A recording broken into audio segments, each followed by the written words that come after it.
So I will go ahead and start. I am Parasol B. I'm an artist based in Chapel Hill and slash Durham in North Carolina. I know a lot of the people that have been presenting have been North Carolinians since Elsewhere is in Greensboro. So yes, another North Carolina person. I had the pleasure of being a resident last year at Elsewhere. I got to live there for a month. It was the most amazing thing I've ever done, maybe one of the most amazing things. And give Elsewhere all your money. Just saying, this is not an ad. So let's keep it going for Elsewhere. Today, I have a friend here called Coventry Kessler. She's in the room, and she is the guest poet for this session, which was an idea that Matthew had for kind of mixing things up. And Coventry and I have known each other for a really long time. She lives in Greensboro, actually, so she's local to Elsewhere. I'd never really gone to Elsewhere till Carrie invited me there when she was an intern. And so she gave me a tour around the whole building. It was just like jaw-droppingly amazing. So, and I was very touched that Coventry joined me on the tour. So, so today I'm going to show you some audio-based sound experiments with some simple circuit stuff that I will show and explain. But we're going to start with a holiday poem written by Coventry, and it's going to sort of tie into the theme of the end of my presentation. She's also she will have a spontaneous poem for us at the end that is based on what I'm doing here today. So I am going to, Coventry, do you want to say anything else about yourself besides that you're a Greensboro poet? No, but I do have something else to say about the poem. Okay. Like one of the things that's wonderful about Elsewhere is it's got all these things there, including that whole big thing of fabric. And artists are challenged to figure out what they can use to put something together. And the poem I'm going to share with you today was done as a challenge in my poetry group, where the leader gave us 30 words kind of related to Christmas and wanted us to see how many we could fit into a poem. Well, there were 30 words, and I was able to incorporate all but one. And since they were words like consumerism and figgy pudding and Yule and mistletoe and Carol and Gloria, it was kind of a challenge. So if that gives you enough of, and there's also a lot of Yiddish in it because everybody in my family except me is Jewish. So I know a lot of Yiddish, and somehow one of the characters turned out to be Jewish. So anyway, this is called Not Your Standard Visit from St. Nicholas. Holly and Ivy and Gloria and Carol had just polished off their Yuletide nog barrel and were eyeing figgy pudding with gustatory joy when a knock at the door revealed a delivery boy. Not a regulation child, but an elfish altar cocker, that's Yiddish for an old guy, who grumbled as he wrestled with an ancient footlocker. I should be lighting oil lamps for the Festival of Lights, not hauling around schmatters on Christmas Eve night. How I longed for Sam Gompers when the Union had bites. Then he lifted the lid and began tossing out gifts. Manolo and Prada and Jimmy Choo's with lifts. Donna Karen, von Furstenberg, Stella McCartney, Valentino Versace. Ain't that enough for your party? How could you sweet patoots want anything more? Piped the girls. Where's our Kate Spade, Vera Wang, and Dior? Oi, who do you dames think you are, Christmas bells? For that kind of loot you must get you some swells. But we thought you were Santa, simpered Gloria, mocking. What you trying to do, growled the elf. Yank my stocking? Oi, Gavalt, am I stressed? Job's a big stupid hearts, which as any bubby can tell you, really smarts. Then Holly aglow with an ornament shine said, I think I know how we can cheer you up fine. So under the mistletoe all the girls pranced, puckered up big, and held out their hands. Oh no, yelled the cocker, don't you come near my ass. I saved my love for the working class. Then he hopped on his bike and pedaled away, shouting, Happy consumerism to all and to all. Oy vey. Awesome. Okay. People feel free to unmute yourself so you can clap or whatnot. That was awesome. Thank you. I had a tremendous amount of fun with it. So I like to, it's like the challenge you guys have as artists of putting things together that might be somewhat unexpected. So anyway, Exactly. and now Carrie will tell us about what she's put together. Okay, so I'm going to try to gracefully crawl out of my fort. My feet have kind of fallen asleep. I didn't really account for that, so here we go. And hopefully the fort doesn't collapse while I'm gone. Woo, okay. So what we're going to start with today is an electromagnetic tour of a few objects in my house. And what that means is I have a special microphone that will pick up electromagnetic signals and convert them into audio.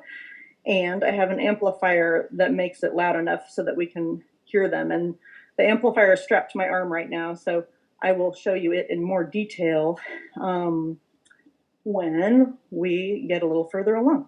So the first thing I want to show you or have you listen to in my house is a lamp that has fluorescent bulbs, CFLs in it. I'm going to turn the camera around. Well, I thought I was. Okay, you did have it turned. There we go. There we go. Okay, I had it. Am I small on this screen? No. I'm big on your screen. Yeah.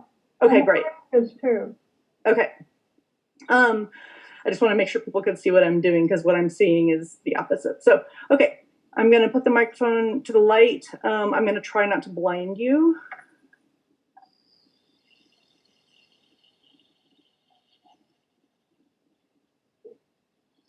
Oh yeah, I got to get the amp closer to the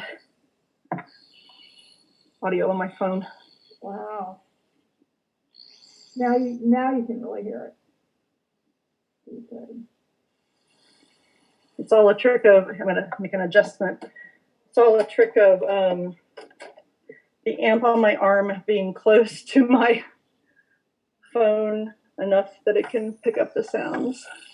Wow.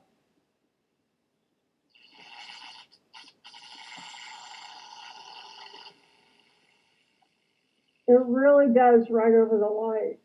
Cool. What is the sensor you're holding? It is a microphone that is from an old like play spy kit, which I'll show you further along. It's got like a pretty significant magnet and also coiled wire inside so that it's super sensitive to vibrations and electromagnetic signals. It's the kind of thing that you would have you would use like for spying, like, you know, stick it to somebody's like telephone handle or whatever. Like it kind of has a suction cup on the end. So it's a sort of more specialized microphone than just your regular thing. So, and we're gonna go trying to show me talking and walking, and then we're going to visit my cat's water fountain. So thank you to Willow and Waffles for lending this to me today. Gotta take the lid off. There's a motor inside that it's like a fish tank motor basically, so it pumps water. Oh, I'm not getting signal. Is this on? I think my microphone came unplugged. Sorry for the bad video. It's a very precarious connection. And it can, hang on one second. No, thanks.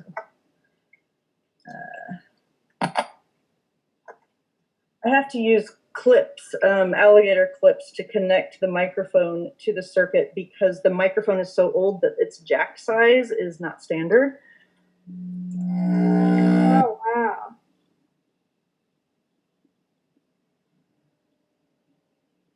I got it in the water.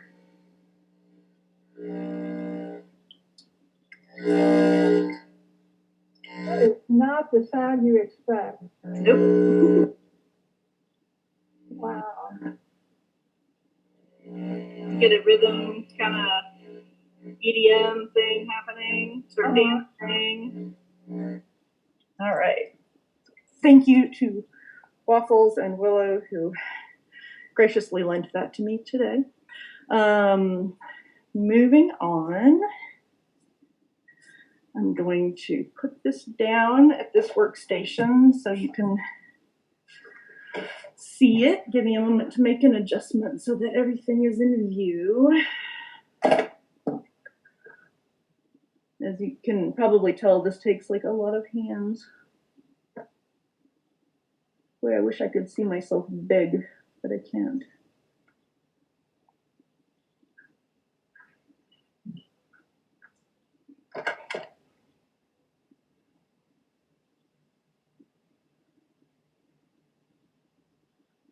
Rhett is here now with his phone to help me be able to see what I'm doing here. Okay, great. That'll work. Okay. The next thing we're going to look at is the smartphone that most people have. If we turn it on, like there's a lot of things going on inside. And so when you're doing a smartphone or a tablet or a PC, you really just have to search around and you can find some really delicate clicks and whirs and interesting noises. They may or may not be picked up here. I'm going to try my best to find something loud. And it also depends like what app you're using at the time, because that depending on what processes it's trying to do, it's like the noises it's going to make are different because of different things happening inside. I hope this is, let me get this closer to the microphone for you. Can you hear any of that subtlety or no? Not much.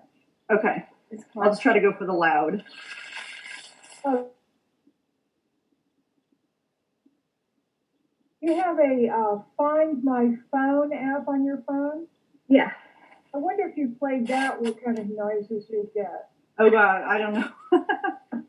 Everything's different, but I found the camera got loud. Okay. Okay, so that's worth experimenting with. The next thing I love is this hard drive. Woo. And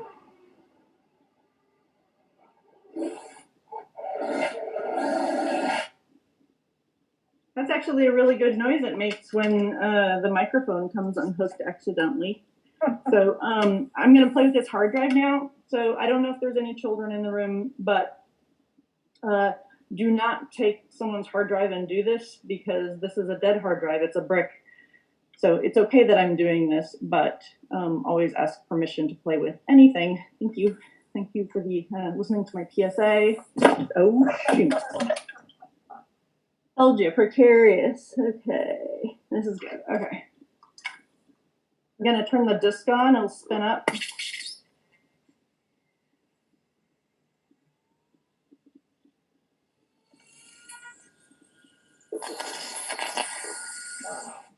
Can you get that?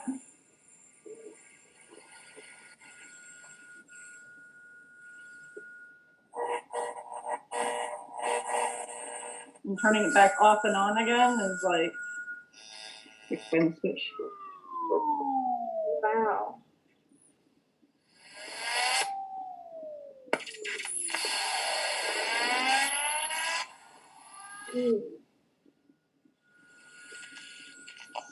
This one also has a lot of subtlety happening, but there's some good loud stuff too.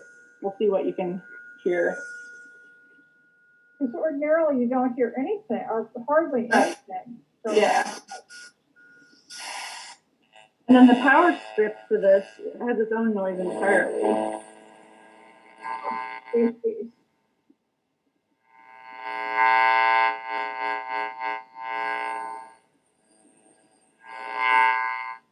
I think it sounds different when it's off.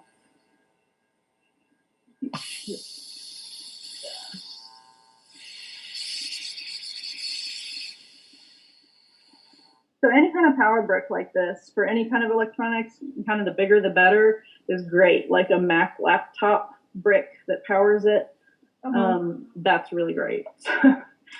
Now here is the spy kit I was talking about that I got from my grandpa. This is like from the 50s.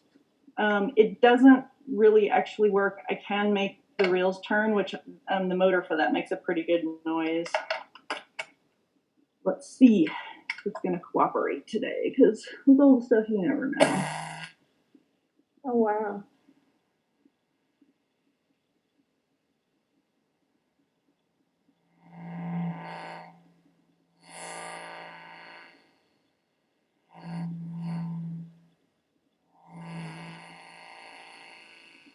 Because like it's old and it's barely working, there's a little bit of fluctuation in how fast it spins, so you get a little thing also happening. So like, you know, old, broken, busted stuff, maybe like your best bet for getting cool results.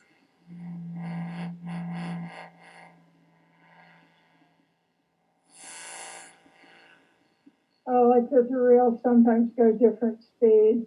Exactly. Uh-huh. All right. So Carrie, do you make recordings of these? You know, I have. The only ones I have done are like on my Instagram. Like I did a tour like this at Elsewhere a year and a half ago. There's, you know, a lot of interesting stuff there that's completely different from what I can find in my house, obviously. So if you go on my Instagram, which is at Parasol B, there are some videos from back then of me going around Elsewhere doing the same sort of thing. So, but that's like the only time I've really recorded that, except for that I'm trying to record this video today. Oh, I got one or two more things with this, and then we're going to move on to a different experiment. Try to get my camera set up again so you can see. Seeing is important. Carrie, we're at about 11:25. Are we? Okay. Rhett was supposed to give me cues. He didn't do it. Oh. He's just going to do it. It's okay. I think like these sessions, whoops, have not been ending like right at the time. It's been kind of flexible, so hoping for flexibility. Oh, we're happy to watch. Or Rhett says, you're happy to watch that you can see down my shirt. Okay. Sorry about that. There was quite a good shot of cleavage there for a few seconds. That's what he was just gesturing at me. So I've got here some computer fans that go inside of PC towers to keep computers cool. And this was one I discovered the other day, which I thought was really fun. So I just have to, I think you can see what I'm doing, hook up this battery to get this fan going, okay? So first of all, I'm going to get fan noise. Mic. Wow.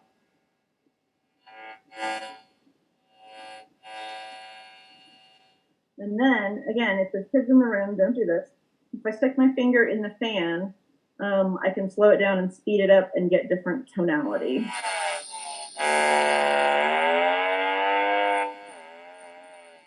Like you're a DJ.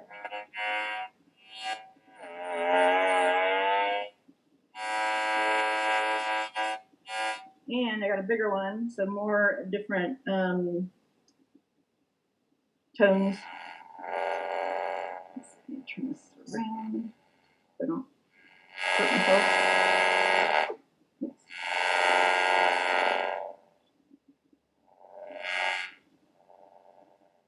So if I did record that, that would make a great UFO sound effect if I was like a sound effects engineer or something. Yeah.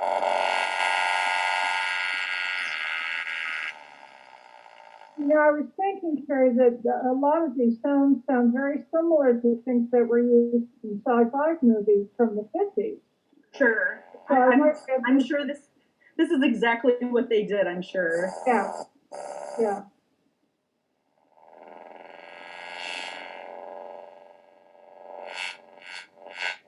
Uh-huh.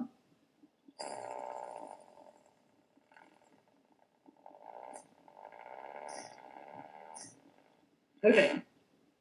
We're going to move on because we're getting short on time and we got to make sure we get to everything. So, next one, these are pretty quick. So, and again, I don't think they cut us off, but I'm not totally sure. So, so here, oh no, we're going to start down here further down here. That's what we're going to do. Drag my chair. Get that in frame. Okay. First of all, I want to mention that a bunch of this stuff is inspired by this book called Handmade Electronic Music by Nicholas Collins, who has like a ton of cool experiments like this. And so a lot of these have inspiration from that book. So the next thing we're going to do is called twitching a speaker. And this is a speaker cone, just like the speaker that you would find inside your stereo if you took the fabric covers off of the stereo speakers. This is what's behind them, except usually much bigger.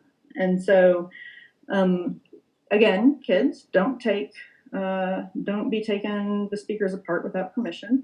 Go to Scrap Exchange and buy some of these.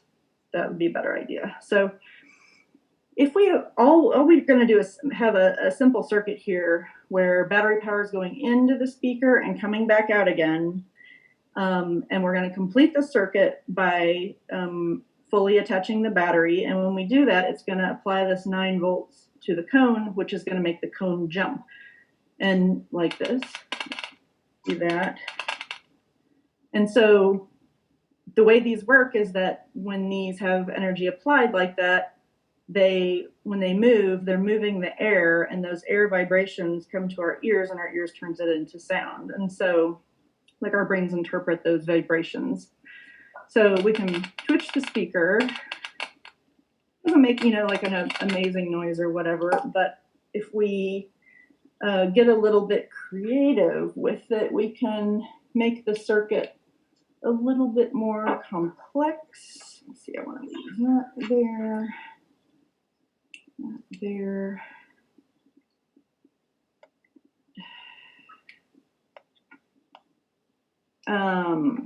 I have this copper tape here, which is a really cool thing to play with because instead of wire, it's a flat tape. So if you want to do a project where you're hiding the wires, you can use this tape instead of wire. Or if you want to be able to draw the circuits with this cool tape, that is also a really fun thing to do.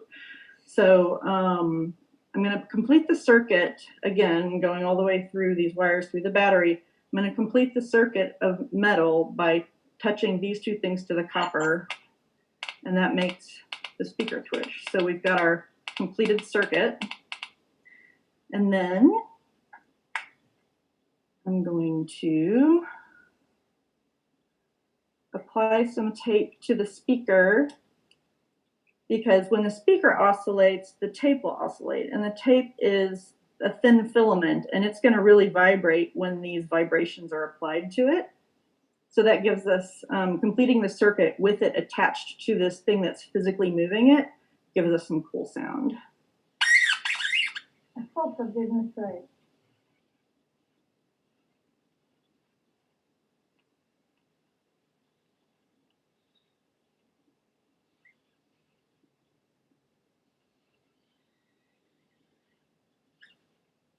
I think you've lost your microphone.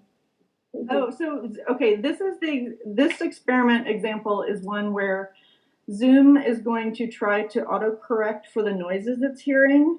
I found this when I was experimenting yesterday. It'll hear these sounds and try to block them out because that's what Zoom wants to do for conferences. And so we may lose you may hear choppiness. Okay.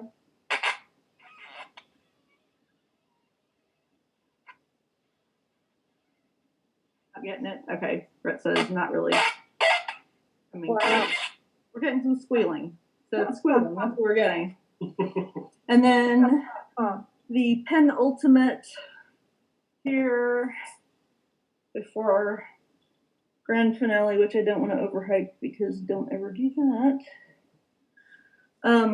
It's the same thing again, but I've made sort of like my version of sort of a snow globe, but I guess it's a snow cone technically. And I wanted to show you another way to complete the circuit, which through the wires through the battery, I've got this file and this paper clip, and if I put them together, I get to jump. And so I've kind of got like this is my, you can kind of see in there, yeah. Carrie, what do you have inside the snow cone? It's like a like fine salt, okay, kind of thing. Can you see the particles jumping? Yeah. Can you hear the noise? Yeah. Shake it up to get the snow back where it goes. This way you can kind of see the vibrations by watching the snow. So this, oh, I didn't turn the disco lights on. There we go. This is better. Okay.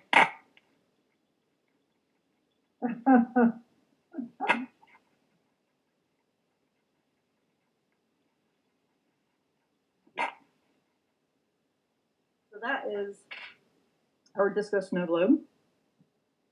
And one last thing to show. It's another battery-based experiment. You've noticed so far all of these things. Oh, I didn't show you the amplifier in detail. Well, that's okay. Could you get the amplifier and bring it over here in case there's time, actually? Everything we've done here today is run by batteries. And especially with kids, need to be clear, don't ever experiment with things that are plugged into the wall. It's not a good idea. It's very dangerous. And so batteries only. And so speaking of batteries, I'm going to try to adjust the camera here for this. So bear with me.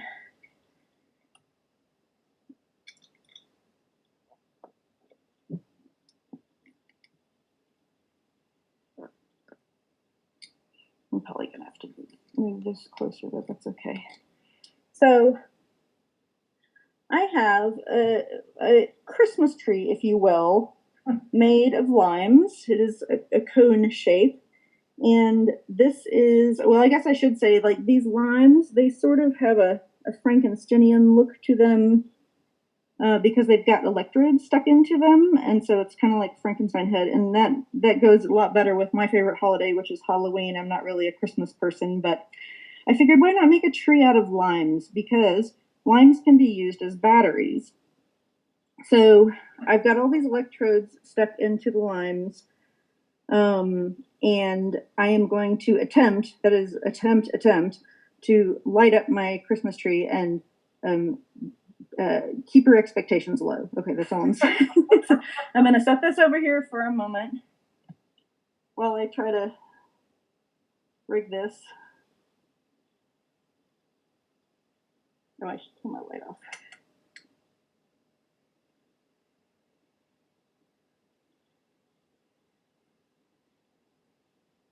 Oh my gosh, that one's not lighting.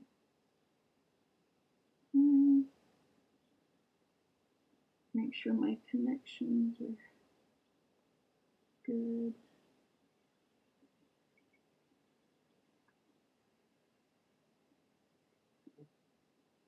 Well, we've got one light. It's a red light. Let's get it. So here's the. Can you see it, Rhett, at all? No. Yeah, you take the camera. Thanks. This should be aimed at the camera.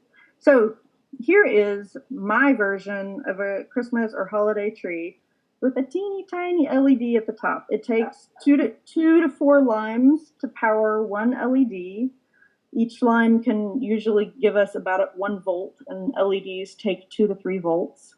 So the other light should have lit up, but since it didn't, that's okay. But I could have, from this pile, maybe gotten 3 lights to light up. But voila, finale, lime tree. So save this Frankenstein idea for your next holiday party, and make a fruit salad that lights up. Why not? So that is everything for me. If you want information about the amp I was using, feel free to email me, parasol@parasolb.com. I can send you pictures or videos or whatever. It's a basic kit, one real quickie version. It's a circuit kit I bought from a place called Velman, and I've hooked it up just inside this clear box with a switch and a battery, and I've got my microphone plugged in with alligator clip leads, and it just amplifies sound. So kits are fun to play with because they're building blocks to make other projects that are really cool. So now I'm going to turn it back to Coventry to finish this out with the poem she wrote that is inspired by what I've done here today. Okay, well, take it away. The thing that really impressed me was your Christmas tree made out of limes. Since limes are one of my favorite fruits to begin with, and I love Christmas trees, so it was such an interesting thing, and then that little red light. So here's my poem about your lime tree. A tree made of limes, sparks with electricity, twinkles with lights like a tiny city. Then add bright red cranberries and slow gin to the flow, and you've got the world's first Christmas tree Cosmo. Yay! Clap. I love a Cosmo. And the light is kind of like a little cranberry on top of the limes. So all we need now is vodka or gin or something. It's like almost noon, right? It's time for happy hour on Saturday. I don't know. I think for as long as this exercise has been, that people involved with it are probably ready to have lunch and a drink. Yeah, I would think so. So, I mean, I don't think the room cuts off. I know other people may have other sessions they want to go to, but feel free to comment, ask questions, whatever. If you want to unmute yourself, feel free to comment, ask questions, etc. Okay, there's some. Anybody out there have a question or a comment? And if you don't, that's fine too. If you're also just done with obnoxious noises, I totally get it. I'm just amazed, Jenny, that you know so much about circuits and how to create them. So I'm nowhere near. So I mean, batteries are a chemistry process. I am not a chemical engineer. I barely understand what's happening, but that doesn't mean that I can't play with this. And so, also, I'm not an electrical engineer. And every time I sit down to do a project, I feel like I have to relearn a lot of the basics because, maybe I don't have that much of a natural aptitude for it, but I have a high interest in it. And so I push past those boundaries to do my thing. How did you get interested in the idea about sound from these things that we ordinarily hear as silent? Oh gosh. You think that there might be sound in there? I think it certainly. I have some friends that are into modular synthesizers. And I know that the modules they use are all individual circuits that have been custom designed by somebody to make weird noises or musical noises. Okay. I found that intriguing. Just researching anything along those lines and playing with kits just to see what they do. Because I know I like soldering. Soldering is fun. It's relaxing. And so, so I started, all these kits, they cost $10 and $20. So it's not that much of an investment to play around with. And so it's fun to do because I feel like soldering a kit is sort of it's like an organizational activity, which I love. That's soothing to me. You line up all your resistors and you line up, all your pieces and parts that come in the kit. And then you put them together it's sort of like a watercolor where it's fill in section 1 with red. It's like that. And sort of it also reminds me of an advent calendar where in order you have to open the little doors and it's a surprise. Putting the kits together feels like that to me. So there's something about that process that's appealing. And then you get weird noise out the other end, and I'm always trying to understand what's happening, but there's a learning curve for sure. Oh, yeah, absolutely. I get interested in what fabrics and what yarns to put together. Yeah. That's Hey folks, Jalil's in the room and is ready to go. Awesome. Yeah, so if we Thanks, can everybody. Well, pass over the virtual mic. Yeah, Jalil, have a great session.